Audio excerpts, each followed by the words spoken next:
বিষয়বস্তু দেওয়া আছে তাওহীদ ও শিরকের পরিচয়। বাংলাদেশের মাটিতে তাওহীদ এমন এক বিষয় যেটা সম্পর্কে মানুষ নিজেকে মুসলমান দাবি করলেও তাওহীদ বিষয়ে অজ্ঞ, আর শিরক এমন এক বিষয় যেটা বিষয়ে মানুষ নিজেকে মুসলমান দাবি করলেও তারা শিরকের মধ্যে নিমজ্জিত, শিরকের মধ্যে পতিত। বিশেষ করে আমরা আজকে যে অঞ্চলগুলোতে বক্তব্য দিতে এসেছি, ব্রাহ্মণবাড়িয়া, সিলেট, মৌলভীবাজার, এই অঞ্চলগুলো শিরক বেদাতে পরিপূর্ণ। কবর, মাজার, পীর পূজা ইত্যাদি বিভিন্ন ধরনের শিরকে সমাজ আচ্ছন্ন। এই জন্য এই ধরনের জায়গায় শিরকের উপর আলোচনা হওয়া, তাওহীদের উপর আলোচনা হওয়া অনেক জরুরি। আপনাদেরকে তাওহীদ এবং শিরকের এই আলোচনা শুনে বুঝে নিজ নিজ এলাকায় গিয়ে এটার প্রচার করতে হবে। এবং তাওহীদের প্রচারই হচ্ছে ইসলামের দাওয়াতের মৌলিক ভিত্তি, মৌলিক নীতি। এটা দিয়েই সব নবী রাসূল তাদের দাওয়াত শুরু করেছেন, এটা দিয়েই রাসূল সাল্লাল্লাহু আলাইহি ওয়াসাল্লাম দাওয়াত শুরু করার নসিহা করেছেন। এটাই হচ্ছে সব কিছুর মৌলিক ভিত্তি, সার নির্যাস।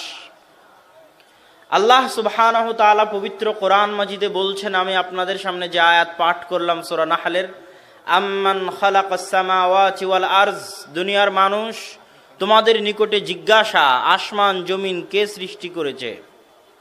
দুনিয়ার মানুষ উত্তরে বলবে আল্লাহ সুবহানাহু ওয়া তাআলা সৃষ্টি করেছে, এটা আল্লাহ সুবহানাহু ওয়া তাআলা জানেন। আল্লাহ সুবহানাহু ওয়া তাআলা পরের বাক্যে বলছেন, ওয়াংজালনা লাকুম মিনাস সামাই মা, দুনিয়ার মানুষ আসমান থেকে তোমাদের জন্য বৃষ্টি বর্ষণ করে কে? আল্লাহ সুবহানাহু ওয়া তাআলা জানেন যে দুনিয়ার মানুষ উত্তরে বলবে যে আল্লাহ সুবহানাহু ওয়া তাআলা এই বৃষ্টি বর্ষণ করান। পরের বাক্যে আল্লাহ সুবহানাহু ওয়া তাআলা দুনিয়ার মানুষকে জিজ্ঞেস করছেন যে কে এই বৃষ্টি থেকে তোমাদের জন্য ফল ফলাদি, ফসল, গাছপালা উৎপাদন করে থাকে? বীজ থেকে অঙ্কুরোদ্গম কে ঘটায়? দুনিয়ার মানুষ উত্তরে বলবে যে আল্লাহ সুবহানাহু ওয়া তাআলা ঘটান। এইটা আল্লাহ সুবহানাহু ওয়া তাআলা জানেন যে দুনিয়ার মানুষ এই উত্তর দিবে।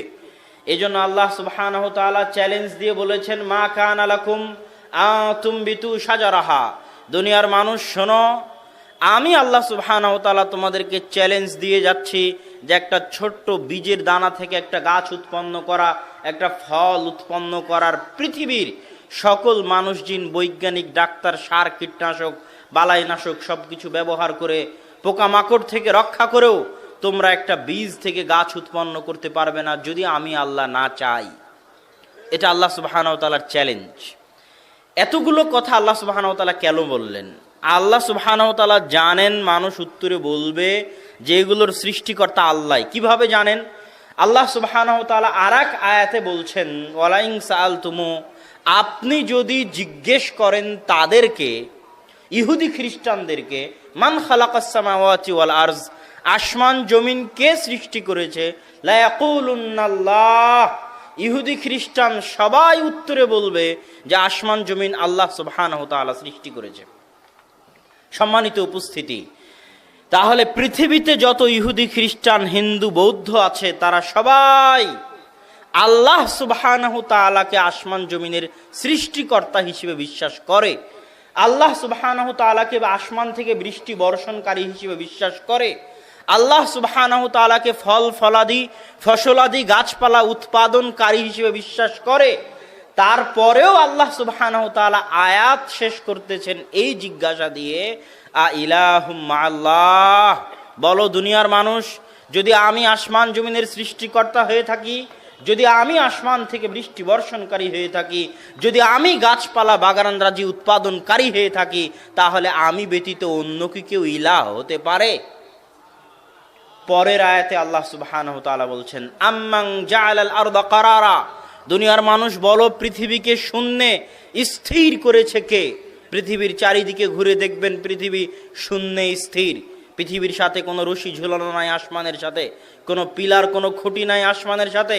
শূন্যে এই পৃথিবীকে স্থির করেছে কে?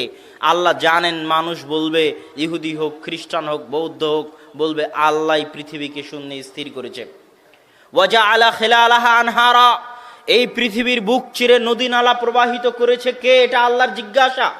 মানুষ উত্তরে বলবে, পৃথিবীর বুক চিরে নদী নালা আপনি প্রবাহিত করেছেন।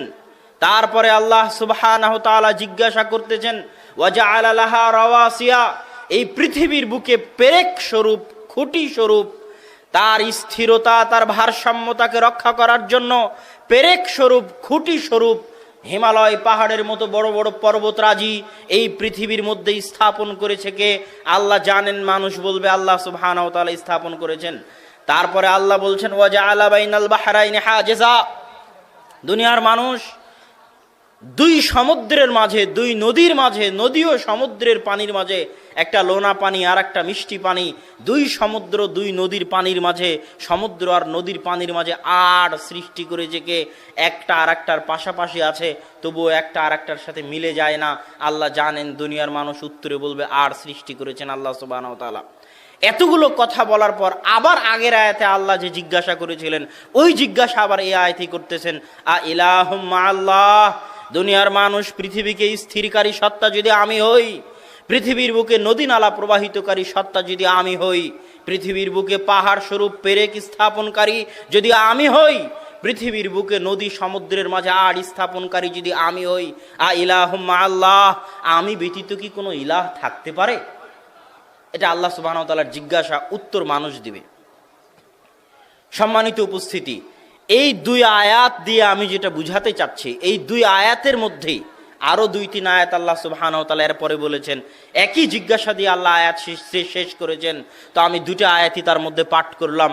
এই দুই আয়াত দিয়ে আমি যেটা বুঝাতে চাচ্ছি, এই দুই আয়াতই আজকের উপস্থিত জনতার জন্য, সারা পৃথিবীর মানুষের জন্য তাওহীদ বুঝার জন্য যথেষ্ট, যে তাওহীদ কি জিনিস। আল্লাহ সুবহানাহু ওয়া তাআলা এই দুই আয়াতে স্পষ্ট ঘোষণা করে দিলেন। আল্লাহ সুবহানাহু ওয়া তাআলার এই দুই আয়াতের স্পষ্ট ঘোষণা হচ্ছে, আল্লাহকে আসমান জমিনের সৃষ্টিকারী হিসেবে বিশ্বাস করা, আল্লাহকে ইলাহ হিসেবে বিশ্বাস করা নয়। আল্লাহ সুবহানাহু ওয়া তাআলাকে রিজিক দাতা হিসেবে বিশ্বাস করা, আল্লাহ সুবহানাহু ওয়া তাআলাকে ইলাহ হিসেবে বিশ্বাস করা নয়। আল্লাহ সুবহানাহু ওয়া তাআলাকে আসমান থেকে বৃষ্টি বর্ষণকারী হিসেবে বিশ্বাস করা, আল্লাহ সুবহানাহু ওয়া তাআলাকে ইলাহ হিসেবে বিশ্বাস করা নয়। আল্লাহ সুবহানাহু ওয়া তাআলাকে ফসলাদি গাছপালা উৎপন্নকারী হিসেবে বিশ্বাস করা, আল্লাহ সুবহানাহু ওয়া তাআলাকে ইলাহ হিসেবে বিশ্বাস করা নয়। আল্লাহ সুবহানাহু ওয়া তাআলাকে পৃথিবী স্থিরকারী হিসেবে বিশ্বাস করা, আল্লাহ সুবহানাহু ওয়া তাআলাকে ইলাহ হিসেবে বিশ্বাস করা নয়। আল্লাহ সুবহানাহু ওয়া তাআলাকে পৃথিবীর বুকে পেরেক স্বরূপ পাহাড় স্থাপনকারী হিসেবে বিশ্বাস করা, আল্লাহ সুবহানাহু ওয়া তাআলাকে ইলাহ হিসেবে বিশ্বাস করা নয়। আল্লাহ সুবহানাহু ওয়া তাআলাকে পৃথিবীর বুকে নদী নালা প্রবাহিতকারী হিসেবে বিশ্বাস করা, আল্লাহ সুবহানাহু ওয়া তাআলাকে ইলাহ হিসেবে বিশ্বাস করা নয়। এটা আল্লাহ ঘোষণা করে দিলেন। কিভাবে? আল্লাহ জানেন পৃথিবীর সব মানুষ আল্লাহকে আসমান জমিনের সৃষ্টিকর্তা হিসেবে বিশ্বাস করে, ইলাহ হিসেবে বিশ্বাস খুব কম মানুষই করে। এই জন্য বলছেন, আ ইলাহুম মাআল্লাহ, শোনো, যারা আমাকে আসমান জমিনের সৃষ্টিকর্তা বিশ্বাস করো, তারা আমাকে ইলাহ হিসেবে বিশ্বাস করো না কেন? এটা আল্লাহর জিজ্ঞাসা।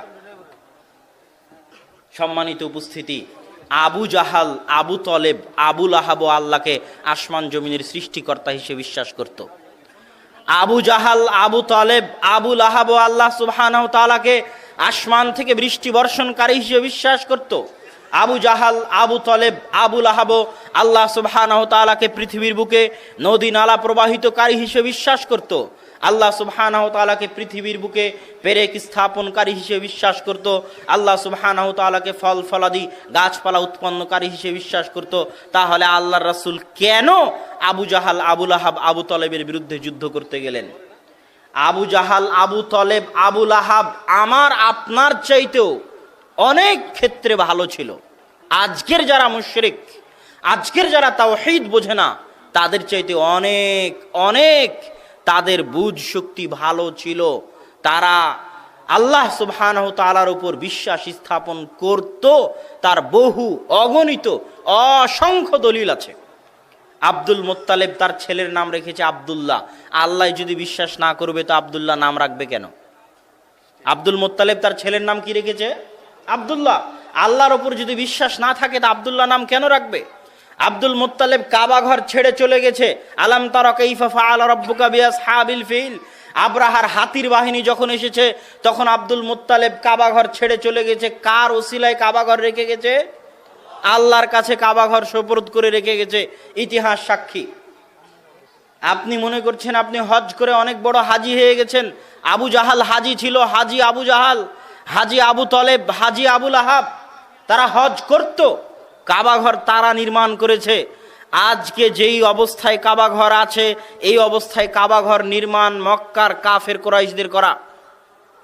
হাতেমের যে জায়গায় মাজা পর্যন্ত প্রাচীর দিয়ে সামনে গোল করে ঘিরা আছে, ভিতরে মানুষ ঢুকতে পারে কাবা ঘরের সম্মুখ পানে, ওই জায়গা কাবা ঘরের অন্তর্ভুক্ত করে ইব্রাহিম আলাইহিস সালাতু ওয়াস সালাম তৈরি করেছিলেন।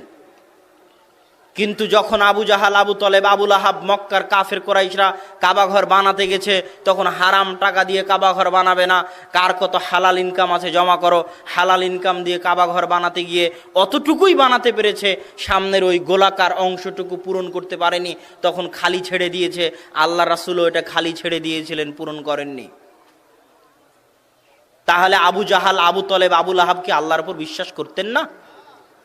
আবু জাহাল, আবু তলেব, আবুল আহাব যখন হজ করত বলা হয়ে থাকে যে মক্কার কুফফারেরা অনেক সময় উলঙ্গ হয়ে হজ করত। মুফাসসিরিনেরা লিখছেন যে কেন উলঙ্গ হয়ে হজ করত? সন্দেহ করত যে এই জামাতে মনে হয় হারাম টাকা আছে, জামা খুলে ফেলে দিয়ে হজ করত যেন আল্লাহ হজ কবুল করে। তাহলে তারা কি আল্লাহর উপর বিশ্বাস করতো না করতো না? করত। আবু জাহাল যখন গেল বদরের যুদ্ধে তখন আবু জাহাল কাবা ঘরে গিয়ে দোয়া করছে, আল্লাহুম্মা আনসুর আহদাল ফিআতাইন, হে আল্লাহ। আল্লাহর নিকটে দোয়া করছে কে? বলেন তো কে দোয়া করছে? আবু জাহাল। হে আল্লাহ, আজকের বদরের যুদ্ধে যারা হকের সবচেয়ে নিকটবর্তী আপনি তাদেরকে বিজয় দান করেন। দোয়া করছে আবু জাহাল, দোয়া করছে আল্লাহর নিকটে, অথচ আবু জাহালের বিরুদ্ধে যুদ্ধ করছে মুহাম্মদ সাল্লাল্লাহু আলাইহি ওয়াসাল্লাম। তাহলে আবু জাহালের ঈমান আর মুহাম্মদ সাল্লাল্লাহু আলাইহি ওয়াসাল্লামের ঈমানের মধ্যে এমন কি পার্থক্য ছিল, এমন কি অন্তর ছিল, এমন কি সমস্যা ছিল যেই কারণে মুহাম্মদ সাল্লাল্লাহু আলাইহি ওয়াসাল্লাম আবু জাহালের বিরুদ্ধে যুদ্ধ করতেছেন? আবু জাহাল, আবুল আহাব, আবু তলেবকে আমরা কাফের বলে জানতেছি, এমন কি সেই সমস্যা?